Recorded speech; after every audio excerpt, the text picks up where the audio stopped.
반갑습니다. 산골의 아침입니다. 오늘은 오중직임의 특징과 또 역사, 변천 과정 등을 좀 살펴보려고 합니다. 먼저 본문을 보겠습니다. 그가 어떤 사람은 사도로, 어떤 사람은 선지자로, 어떤 사람은 복음 전하는 자로, 어떤 사람은 목사와 교사로 삼으셨으니, 교회를 위해서, 성도를 온전하게 하기 위해서 세우신 직분 5가지 계속 살펴보고 있습니다. 이 5가지 직임은 교회 개혁에 있어서 굉장히 중요한 것이다 라고 저는 생각합니다. 사람이 바르게 세워져야, 그리고 거기에 대한 인식이 바르게 돼야 모든 것이 개혁되지 않겠습니까? 그래서 이 오중직임을 바르게 이해하고 또 우리가 어떻게 수용하느냐에 따라서 교회가 달라질 수밖에 없는 것이죠. 여기에 따라서 우리도 어떤 식으로 교회가 변화돼 가야 될 것인가 하는 그런 부분에 대해서 방향을 바르게 볼 수 있다라고 생각을 합니다. 성경에 보면 모든 직분에는 이 변천 과정이 있습니다. 초기 단계의 직분은 한 사람에게 집중이 되어 있습니다. 그러나 좀 사람들이 많아지고 조직이 형성이 되고 그 다음에 상황이 좀 달라지고 하면서 그 직분에 있어서도 변화가 옵니다. 사람들이 이제 나누어 갖고 또 그 나눠 가지지만 또 국가가 형성되면서 사사시대와는 달리 그 국가가 형성됐을 때 또 그 직분의 변화가 있죠. 그런 식으로 계속 변천 과정이 있었습니다. 구약만 그런 것이 아니라 신약도 마찬가지입니다. 신약은 우리가 기록된 역사가 짧기 때문에 그 변천 과정을 보기는 쉽지 않지만 예수님이 세우신 12사도와 그 이후에 바울이나 바나바나 실라나 이런 분들이 쭉 세워져 가는 과정을 보면은 예수님이 세우신 12사도와 그 뒤에 세워지는 사도들은 또 다른 성격을 가지고 세워지게 됩니다. 이런 변천 과정이 있다는 것이죠. 그리고 선지자직도 구약과 신약에 와서 또 선지자직이 또 달라지는 것을 볼 수 있습니다. 선지자직은 가장 오래된 직분입니다. 우리가 추적해 본다면 에녹부터 시작해서 노아, 아브라함, 모세 이런 분들이 다 선지자 아닙니까? 그 선지자 직분 속에는 이미 삼중직, 왕과 제사장과 선지자 이 3가지 직분이 다 들어있는 것이죠. 아브라함은 하나님의 벗으로서 이제 선지자라고 칭함을 받았고 그 다음에 제사도 직접 드리지 않습니까? 그리고 또한 왕으로서, 족장으로서 그렇게 다스리는 그런 위치에 있었죠. 아브라함은 그 삼중직을 다 가지고 있었고 그 다음에 모세는 또 아론을 세움으로써 이 직분이 나누어지는 것을 볼 수가 있습니다. 그리고 뒤에 와서는 이제 사무엘이 또 삼중직을 다 가지고 있었지만 그 사무엘이 이제 왕을 세우고 사사시대에는 거의 제사장이 역할을 못했지 않습니까? 그러니까 사무엘이 삼중직을 다 감당하고 있었지만 이제 왕을 세우면서 왕을 기름 부어서 또 직분을 나누고 또 이제 제도가 정비가 되어 가면서 다시 제사장이 자기 역할을 할 수 있게 되면서 이제 그 직분이 또한 삼중직으로 나누어서 가게 되는 것을 볼 수 있습니다.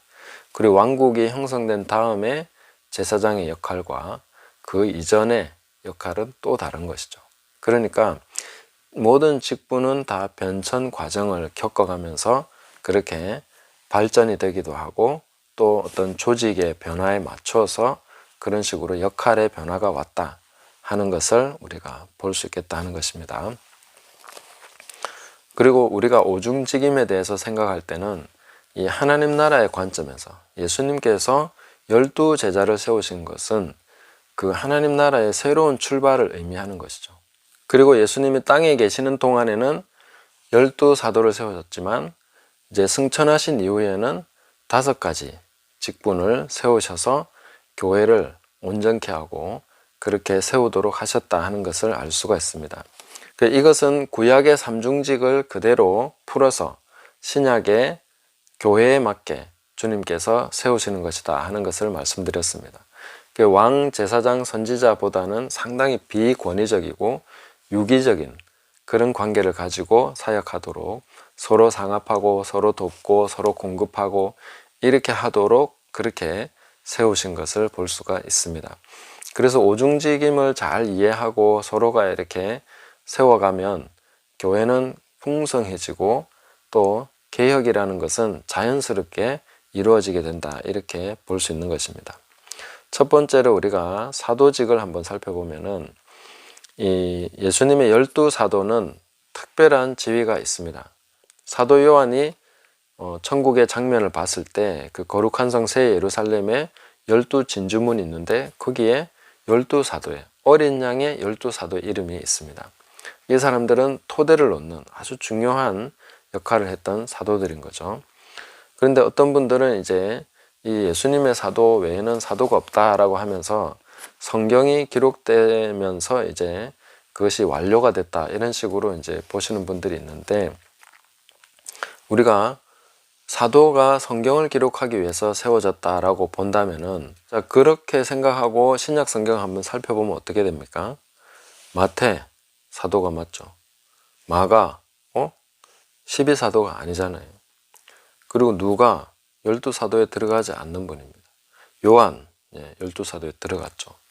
그러면 그 외에 그럼 사도 바울 12사도에 안 들어가지 않습니까? 야고보서 12사도에 안 들어갑니다. 그러면 성경을 기록하기 위해 12사도를 세웠다 하는 것은 사실 그냥 우리가 성경 목록만 봐도 그 말이 안 되는구나, 이렇게 알 수가 있는 것이죠.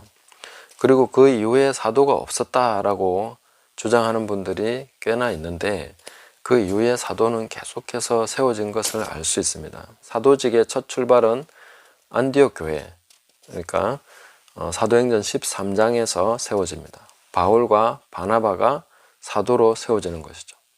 그전에는 교회 안에 교사와 선지자 직분이 있었습니다. 그 안디옥 교회에 선지자와 교사가 있었다, 이렇게 말씀하시면서 여러 명의 그 인물이 언급되지 않습니까? 그 중에 이제 사울이 있었던 거죠. 이제 거기서 성령의 지시를 받아서 두 사람을 세워서 파송함으로써 사도가 되는 것입니다. 그분들이 사도가 됐다는 것을 어디서 확인할 수 있습니까? 사도행전 14장 26절에 보면 두 사도라고 말하고 있습니다. 그래서 사도 바울은 항상 우리가 사도라고 얘기하고 있죠. 13번째 사도 이렇게 얘기하는데, 사도행전 14장 26절에 두 사도 하면은 바나바까지 포함해서 사도가 됐다는 것을 알 수 있죠. 예수님이 승천하신 이후에 사도는 어떻게 세워지나 하는 것이 이 안디옥 교회 모델을 통해서 알 수가 있는데, 교회가 세워서 파송하는 것입니다. 성령께서 불러주시고 성령께 순종하는 교회가 사람을 세워서 파송할 때 그 사람은 사도가 되는 것입니다. 그러면 그 당시에 이제 많은 가정 교회들이 있었습니다. 전체가 다 가정들이 다 교회인 거죠. 그리고 그분들이 거기서 기도하다가 또 어떤 분을 성령께서 보내라는 감동을 받고 그 사람을 보내면은 그 사람이 사도가 되는 것입니다. 그러니까 그 이후로 사도는 많이 생겼던 것이죠. 그리고 사도 바울이 이제 바나바와 헤어진 다음에 또 실라를 선택하죠.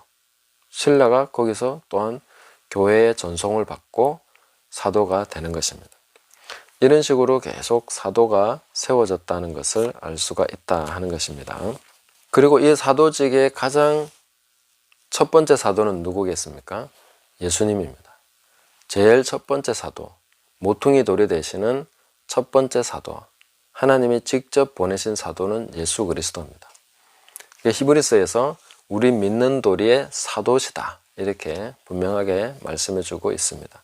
그래서 예수님이 사도, 그 다음에 12사도, 그 외에 이제 그 이후로 예수님이 승천하신 이후에 세워지는 그런 사도들이 계속해서 있었다. 그럼 오늘날에는 사도가 있겠는가? 오늘날에도 세워서 보내는 그런 사람들이 사도가 되는 것이죠. 그렇게 볼 수 있습니다. 자칭 사도가 되면 안 되겠죠.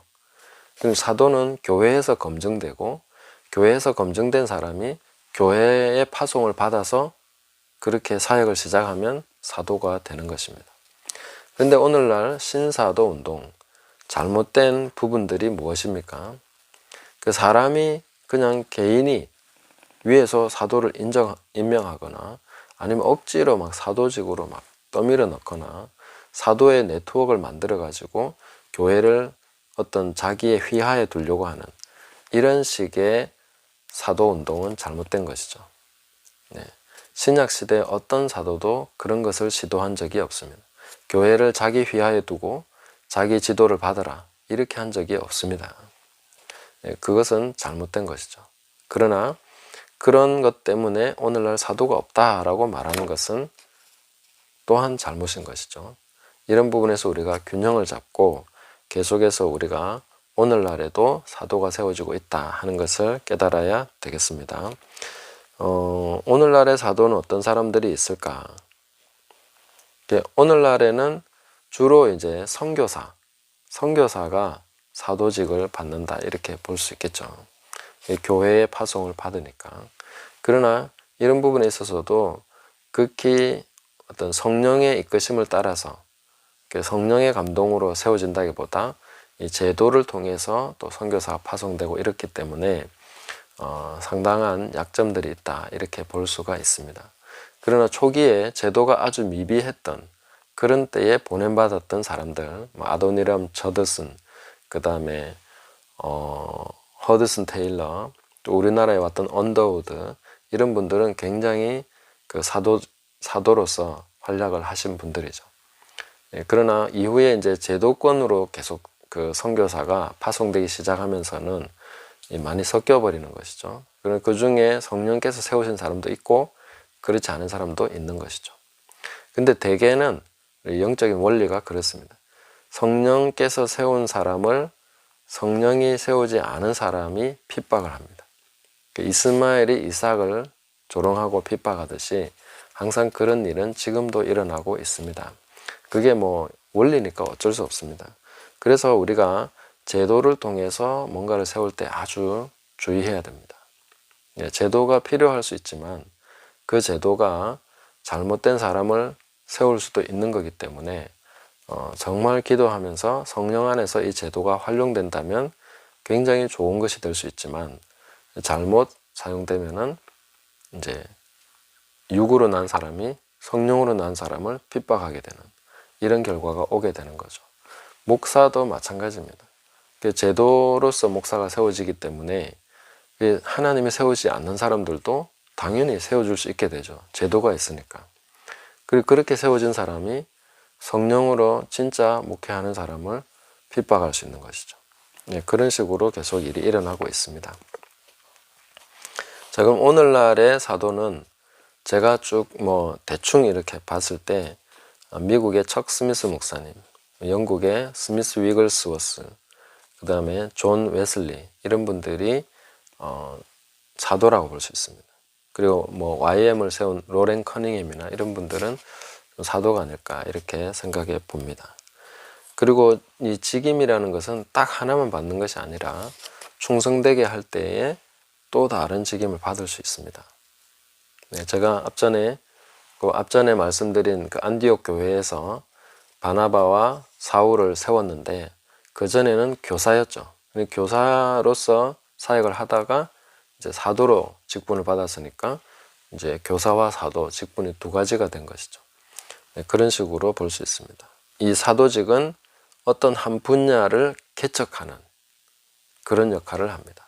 교회만이 아니라 어떤 한 영역, 그 잘 개발되지 않은 미지의 영역을 이 사도는 과감하게 개척하고 돌파해서 새로운 영역을 보여주는 이런 역할들을 하도록 한다 하는 것입니다. 그래서 오늘날에도 여전히 사도는 필요합니다. 우리가 새롭게 알아가야 될 영역들이 있고 또 계속해서 교회는 세워져야 되고 선교지에 파송이 돼야 되고 아직도 우리가 돌파해야 될 많은 영역이 있기 때문에 그런 부분에서 사도는 굉장히 중요한 역할을 하는 사람이다 하는 것을 우리가 알 수 있겠습니다. 자, 두 번째로 살펴볼 것은 선지자입니다. 앞서 말씀드렸듯이 이 선지자 직분이 가장 오래된 직분입니다. 에녹부터 시작해서 쭉 내려오는 정말 역사와 전통을 자랑하는 그런 직분이죠. 자, 그런데 선지자 직분도 우리가 살펴보면 변화가 있었던 것을 알 수 있습니다. 자, 쭉 내려오면서 모세는 선지자면서 왕적이었죠. 그렇게 가지고 있었습니다. 그리고 이제 제사장의 직분은 아론에게 갔던 것이죠. 그러면서 가나안 땅에 들어가게 되면서 이제 환경이 완전히 바뀌지 않습니까? 상당히 좀 혼란스럽죠, 사사시대는. 그러나 그 사사들은 일종의 그 왕적인 제사장적인 그런 역할들을 감당을 했습니다. 그러나 왕이 되어서도 안 됐고, 또 이 선지자라고 하기도 그렇고, 그러나 또 제사장이라고 하기도 그렇죠. 그 삼중직을 어느 정도는 감당했지만 그들은 왕도 아니고 제사장도 아니고 선지자도 아닙니다. 그러면서 그 세 가지를 거의 다 감당했던 독특한 그런 시간들이 있었죠. 그리고 이제 이 사무엘에 등장하면서 사무엘은 거의 삼중직을 다 가지고 있었습니다. 그러면서 이제 왕을 세우면서 왕의 기름 부음을 나누게 되고, 또 그 왕을 통해서 왕국이 정비가 되면서 제사장 직분이 제 역할을 감당하게 되는 것이죠. 그 이후에 이제 선지자들은 역할이 바뀝니다.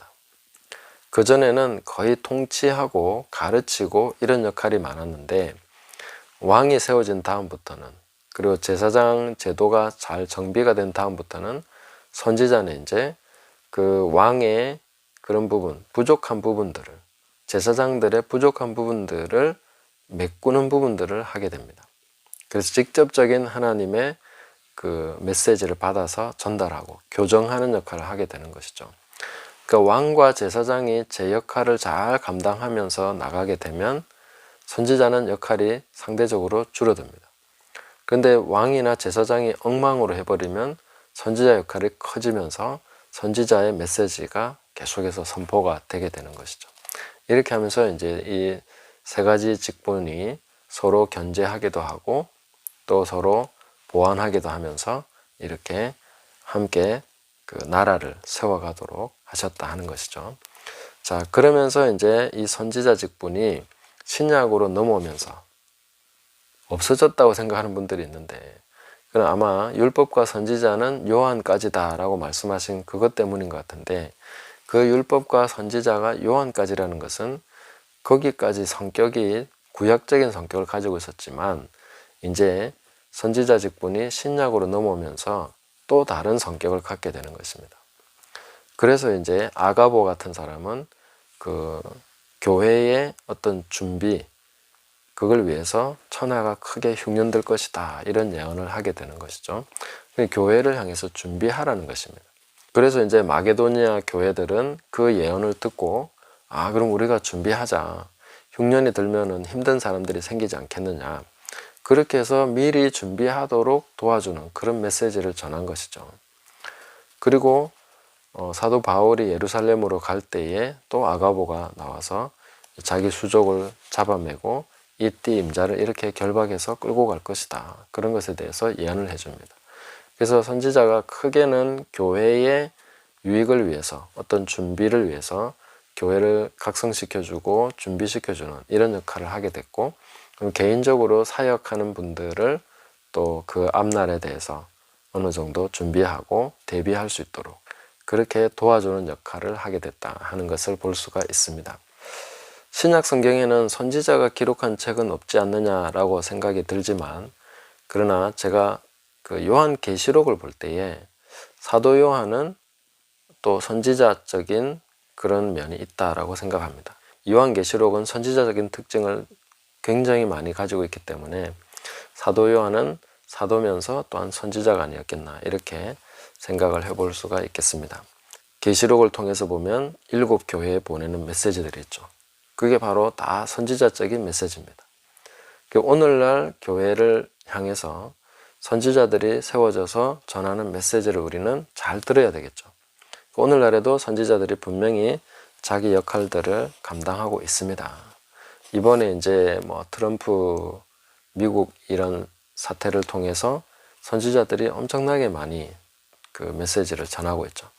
이런 것들을 우리가 잘 보면서 또 교회가 그런 것들을 받아서 준비하고 또 기도하고 또 방향을 잡고 잘못된 거는 또 돌이키면서 깨달아가면서 그렇게 선지자의 도움을 받아서 그렇게 새로운 어떤 각도, 또 우리가 보지 못했던 이런 부분에 대해서 보여주고 말해주는 것에 대해서 우리가 올바르게 반응을 해야 되겠습니다.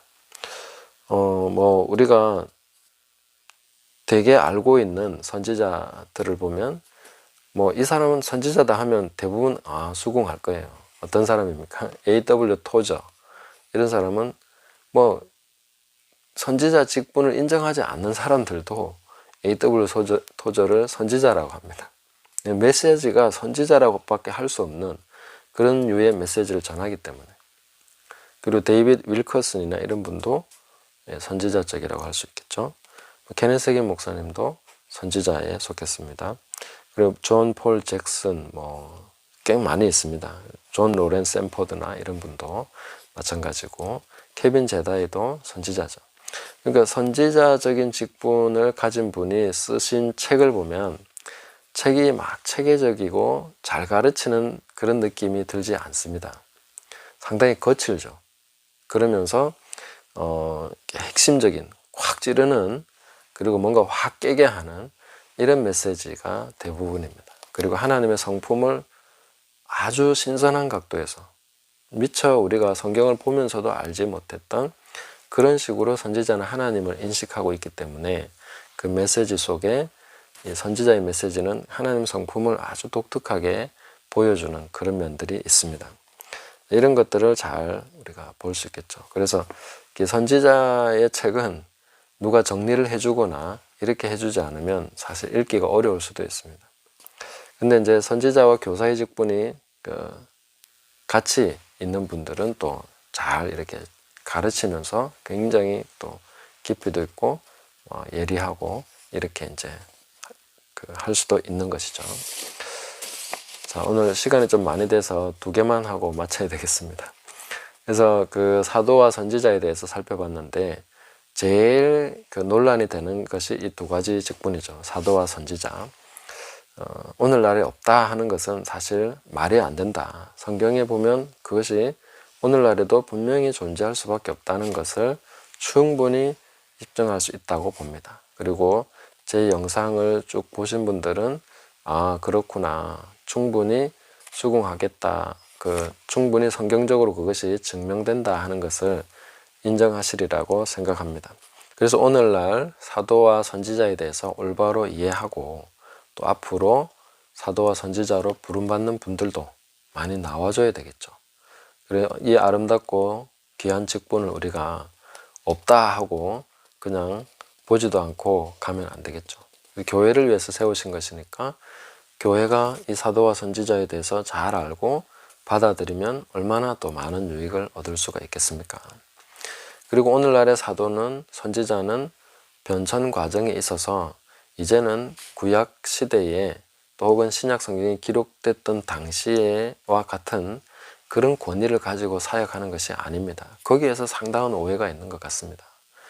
그리고 직분은 다 변화의 과정을 겪어왔습니다. 딱 고착된 경우는 없었습니다. 계속 발전돼 왔고 또 변천돼 왔고 또 이런 면에서 그 조직이나 변화에 따라서 그 직분의 역할도 달라졌던 것을 구약 성경에서도 충분히 확인할 수 있습니다. 그렇기 때문에 오늘날 우리 시대에 존재하는 사도와 선지자는 또 다른 형태, 또 다른 모양으로 교회를 위해서 세워지고 있습니다. 그런 것을 우리가 좀 깨달아 갔으면 좋겠고요. 저도 사실 여기서 목회하고 그렇게 사역을 하다가 또 저도 교사의 직분을 잘 감당하다가 저도 사도로 좀 파송받으면 좋겠다는 생각을 늘 가지고 있습니다. 남과 북이 통일됐을 때 이 육로로 다 저 시베리아까지, 유럽까지, 아프리카까지 갈 수 있지 않겠습니까? 그러면 우리가 그런 육로를 따라서 옛 실크로드와 또 러시아나 어려운 지역에까지도 전부 다 가면서 복음 전할 수 있기 때문에 저는 앞으로 그렇게 우리 교회가 저를 파송해 준다면 참 좋겠다 이런 생각을 가지고 있습니다. 물론 하나님께서 저를 그렇게 불러주셔야 또 가는 것이겠죠. 그래서 사도 바울은 보내심을 받지 않았으면 누가 전파하겠느냐. 이 말은 사도로서 또 전도자로서 보내심을 받을 때에 전파하게 되는 것이다. 그럼 개인이 복음 전하는 것을 보내심 안 받으면 못한다 이런 얘기는 아닌 것이죠.